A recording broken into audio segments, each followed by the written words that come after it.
Bueno, reitero mi saludo, mis agradecimientos a las personas de España, Perú, Ecuador, México con buenos asistentes, Colombia de diversas partes, Bolivia, pero San Salvador, Costa Rica, en fin, agradezco mucho la confianza en nosotros y seguimos avanzando en el curso Zen con Jazz.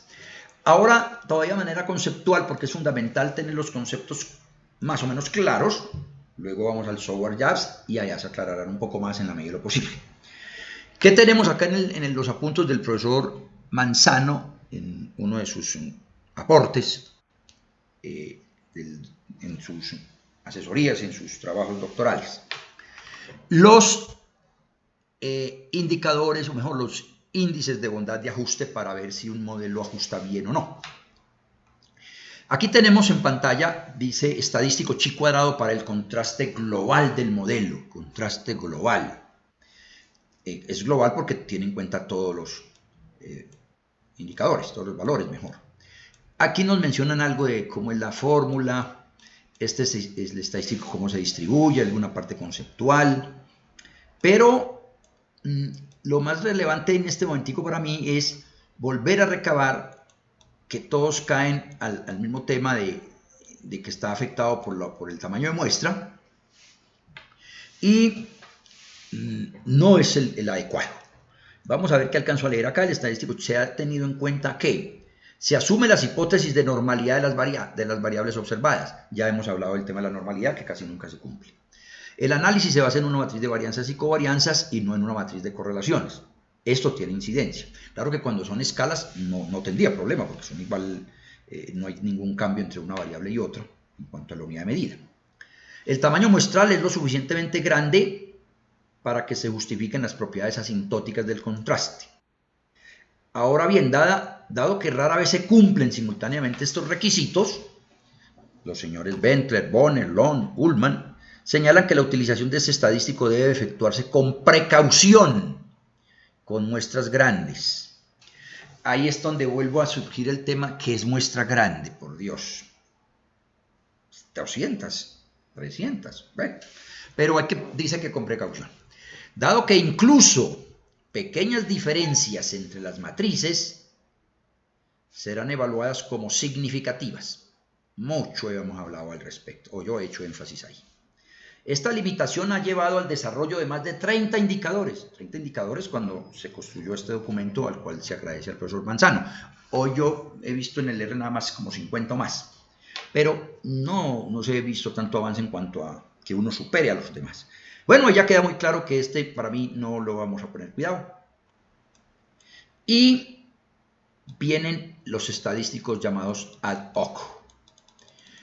Dice, un primer grupo de estadísticos se correspondería con los denominados por Ullman índices comparativos.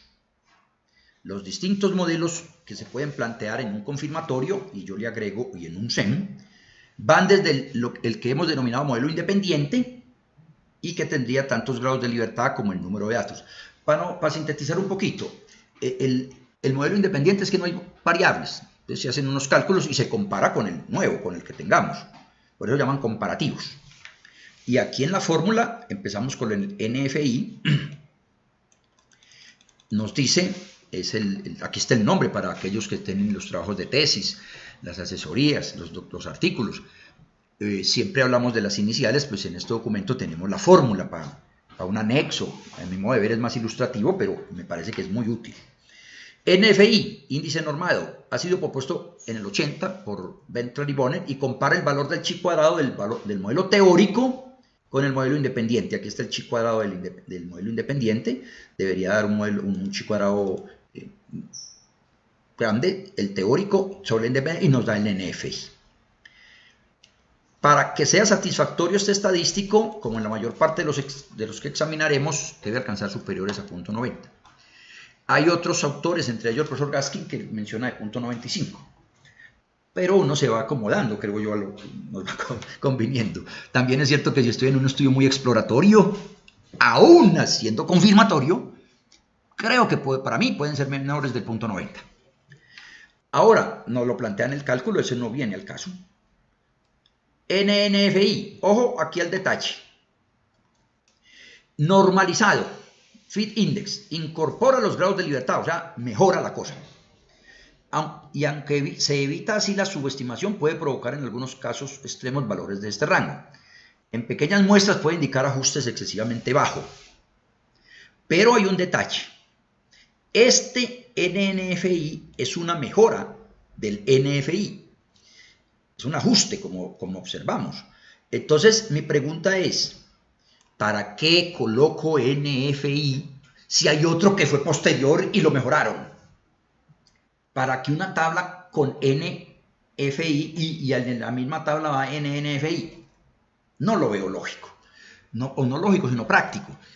Para mí yo entregaría NNFI, porque es más nuevo, mejora el anterior y para de contar. Y así pasa con GFI y AGFI, en mi opinión. Aquí tenemos el índice CFI, índice comparativo, por Bentley en el 88. Corrige por el número de grados de libertad. Está corrigiendo en el CFI. Ahora preguntaban o veía que cuáles tienen el ULS. El ULS en el AMO no saca CFI, pero tiene NFI, RFI, otros. IFI pretende corregir la posibilidad de que el NNFI tome valores por encima del intervalo razonable de 0 y 1. Entonces, lo lógico es que los valores estén entre 0 y 1. Si a mí me da un NFI mayor de 0, se me sale de ese rango, pues es evidente que el IFI es mejor.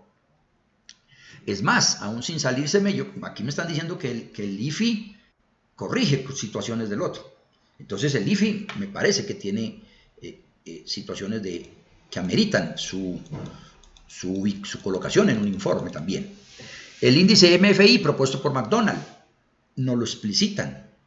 GFI, no voy a hacer mucho. Bueno, aquí sí aquí están junticos para los comentarios que hice ahora. GFI denomina este índice y al AGFI que, como se verá, es una sencilla corrección de aquel. O sea, AGFI es una corrección del GFI. Pues mi comentario es el mismo y mi argumento igual. Yo no tengo afán de presentar GFI, yo presentaría AGFI.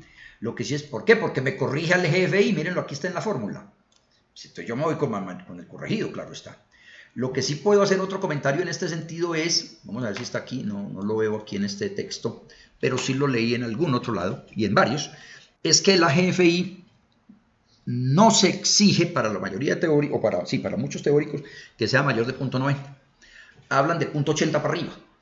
Entonces el AGFI, por sus características, por su forma de construcción, no le piden esas exigencias altas.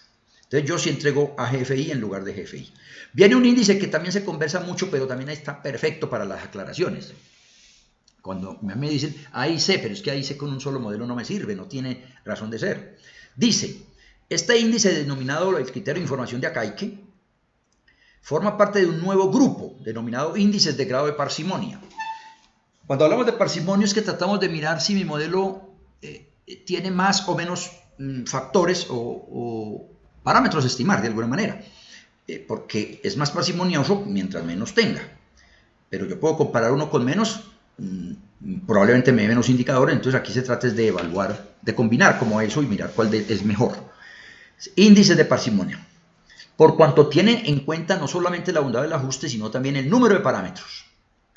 Aquí hablan del chi cuadrado teórico, menos 2 veces los grados de libertad, etc. Pero lo que tenemos que tener claridad es cuándo lo usamos. Dice, ¿qué valor debe tomar este índice? Ullmann dice que lo suficientemente bajo, pero dado que no está normalizado a un intervalo 0,1, suficientemente bajo, solo puede entenderse en términos comparativos con otros modelos. El CFI, como está en el ejemplo de ahí, me da 362. Eso es bajo, eso no se sabe. En muchos de mis ejercicios o ejemplos o prácticas me dan 5.820. He encontrado 38.559. Pero ¿eso qué? ¿Es bajo o chiquito? ¿Cómo es eso? Entonces, no es el número. Tengo que tener otro referente. Y ese otro referente es otro modelo. Y el que sea menor de los dos, el uno pudiendo ser 100.000 y el otro 98.000, es el que tendría algún criterio para escoger. Pero A y C son modelos, es un indicador para seleccionar entre varios, aparte de los otros indicadores. Entonces A y C solito ni va ni bien, lo mismo que B y C y otros. Dice, siendo válidos todos los efectuados en este último, su expresión es la siguiente, el CA y C.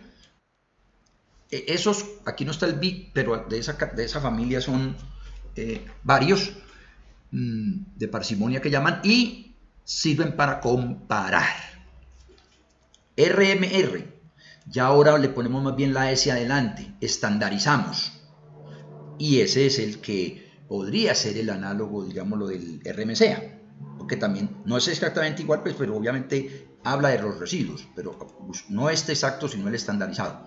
También con criterios de menor de 0.08 para unos, hoy vimos que alguno decía 0.5 muy bueno, el 0.1 para otros, etc. Aquí ya lo mencionan el SRMR, ¿sí? Aquí está, el estandarizado. Luego ese es preferible al RMR solo. Bien, convergencia del proceso de estimación, vienen otros detalles, pero era lo que yo quería conversar en este punto, existiendo muchos más. Esos los vamos a abordar ahora sí en nuestro querido programa Jazz, que yo he denominado a un solo clic.